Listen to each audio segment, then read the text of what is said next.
How's it going, guys? I'm the gaming updater, but you can call me TK, and welcome to Siege of Shanghai, probably the most famous map on Battlefield 4, the one that they used for the beta, the one with the massive skyscraper that falls over, or the one as most people who don't play Battlefield know it as, the one with the big building thing.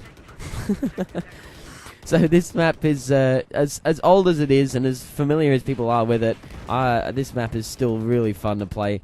And there's one big thing you need to recognize if you want to get a good score on this map, and that is movement. As in, you get this map is you're going to be jumping, you're going to be using vehicles, you're going to be running around consistently, you're going to be falling from building to building. So you might come from this skyscraper up here, and then glide down onto a building across the ocean onto another skyscraper. And this map is just—it's so fun to play, and there's so many different things happen. There's so many, all the objectives are just so well designed. I'm so wrapped. This map was probably the beta, because this is probably not my favorite map, but probably it's up there with one of the best maps, especially when you've got the Levolution, and it's just gorgeous watching that building fall down. This map's just fun, and that's really all video games are for, just to be fun. Look at this, I managed to put some mine down before it shot me, and after I die, boom. I had to have a little laugh when I did that. This is actually one of the first games I've ever used mines. I know a lot of people don't like mines, and I'm not a big fan of them either. Not because of they don't frustrate me, as in I don't really find anything in Battlefield overpowered as much as everyone else seems to. But I don't use them because I don't know. I generally use vehicles and things like that, so a repair tool seems a bit more convenient for me than mines. Plus, I have to have an RPG simply because it's just my weapon, and I just love RPGs.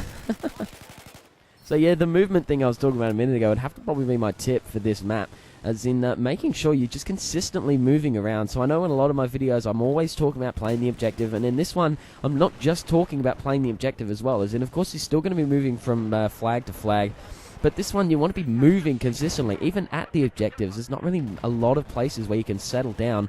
You want to be consistently looking around, consistently moving, consistently keeping an eye, planning where you're going to go next, because this map it requires you to be really tactical, especially if you're playing by yourself, if you want to rack up a big score. So just making sure that you're keeping an eye, well, a big eye. You want to be looking constantly. You want to be, you don't just look where you're aiming as well. I'm not just looking at your hip fire. I'm going to look and I'm going to turn, but I'm not looking in the center of the screen. I'm looking around the whole screen. I'm keeping an eye on every possible angle that I can, and just keeping an eye out, especially on your map. So this is something I probably don't talk about enough. Looking at your map. I'm sort of too often probably talk about playing the objective and running from flag to flag. I think I need to talk probably a bit more about looking at your map, as in probably 20-30% of the game, I'm looking at the map. If there's something in front of me, I'm just consistently glancing down back at it over and over and over again. So some of these kills, it might seem as though that I already know the guy there, or that it might look as though I've been watching him run around the corner or something, and it's not that. It's because he's come up on the map. I've seen him on the map, and that's why I'm spotting players consistently. If you don't know someone's there, this is if you're not playing hardcore, by the way, if you're just playing normal.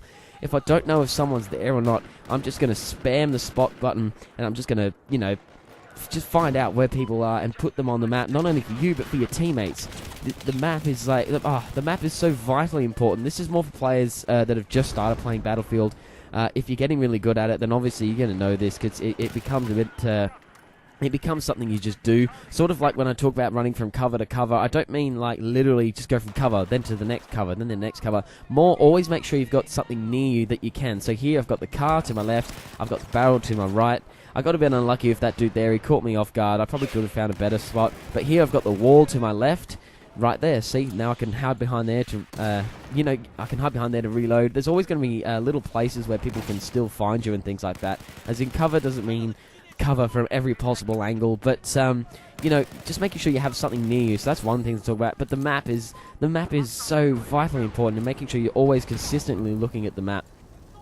So this game went really well. I didn't quite have the KD that I would have liked. I finished with like 24 and 25, as in I was just getting shot from every angle. It did get a bit frustrating. However, even then, I was still managing to capture objectives. I was still managing to follow some squad mates. I didn't have any teammates with me or friends playing with me. It was just me by myself. But I still managed to stick to my game plan. I managed to put up 10,452. Not a bad score.